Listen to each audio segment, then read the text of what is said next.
This is the life, an open-top car, sunny skies, great weather, and absolutely fabulous coastal road to drive along. Well, if you want to have the good life too, Audi are planning to bring this car, the A5 Cabrio, to India, and that's what I'm driving today. Tell you all about it.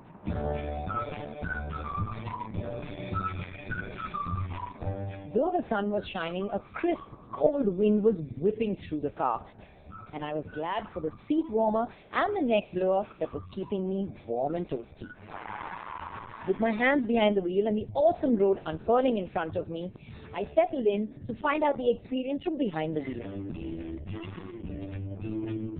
The 2-liter diesel engine with 190 HP and a whopping 400 Nm of torque would be the obvious choice for India, so that's what I chose.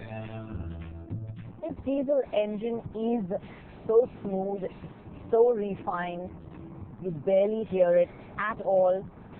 And the beauty about it is it's really linear in its power delivery. It accelerates very easily.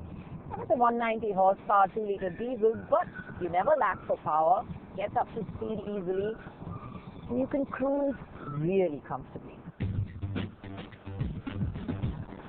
There are no sudden surges of torque, but gentle dabs on the throttle draw more than enough response.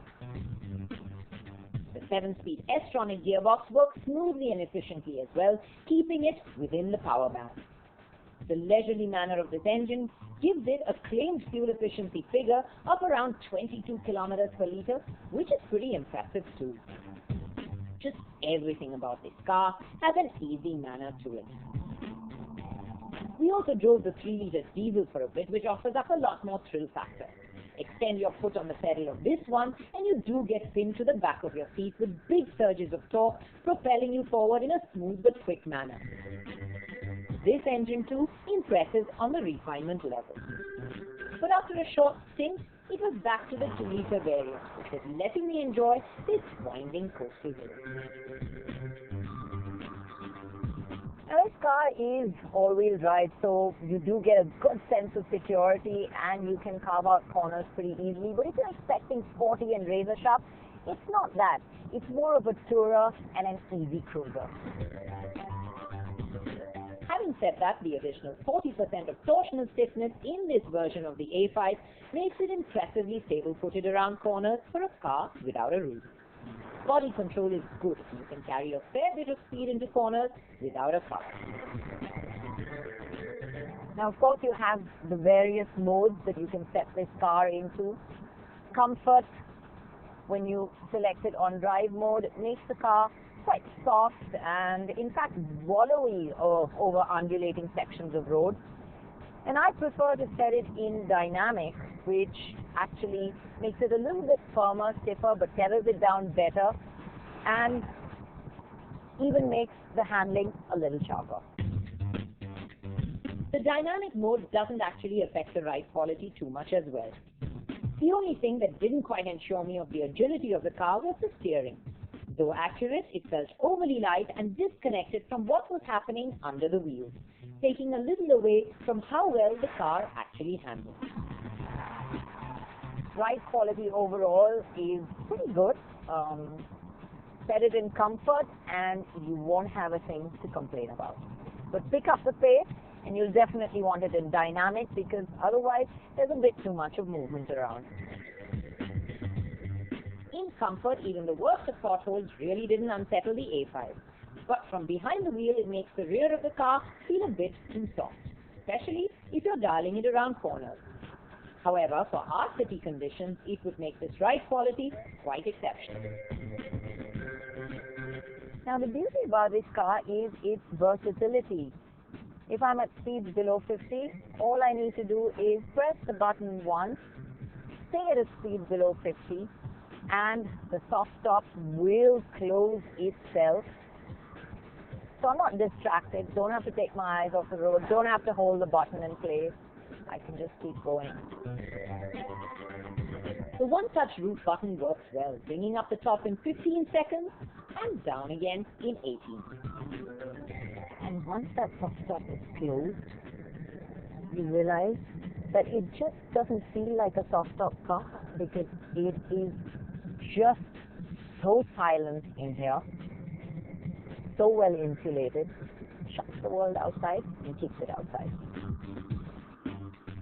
Audi have worked hard on providing insulation that is so good, it's hard to believe that you don't actually have a fixed roof on this car.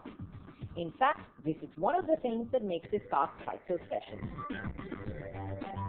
There are other good things about this car too, like the microphones built into your seatbelt so that you can have a conversation on a call when the roof is down without too much wind disturbance. The relaxed vibe of this car was really getting to me, and I was enjoying the excellent drive, the playlist on the Bang & Olufsen system, and unfortunately it all seemed to come to a close too soon. The day had passed by in one slick flash, and as the sunset drew close, I stopped to take in a little more of the car.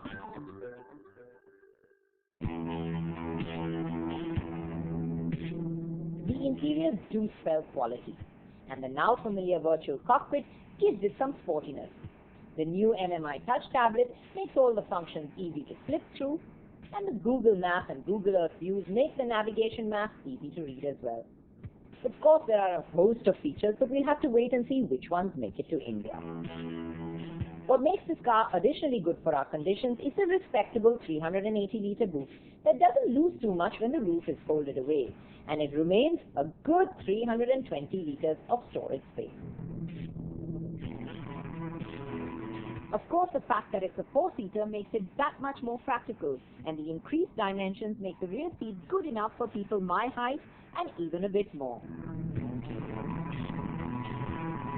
Of course, let's not forget how it looks. All its athletic lines draw you to the front, giving this car a sense of motion even when it's standing still. Hood up or hood down, it is attractive and will make heads turn. After driving this car for a couple of hours, I've realized it's not about drama and thrill. It's all about easy touring. It definitely delivers on that Cabriolet experience, smooth and relaxed.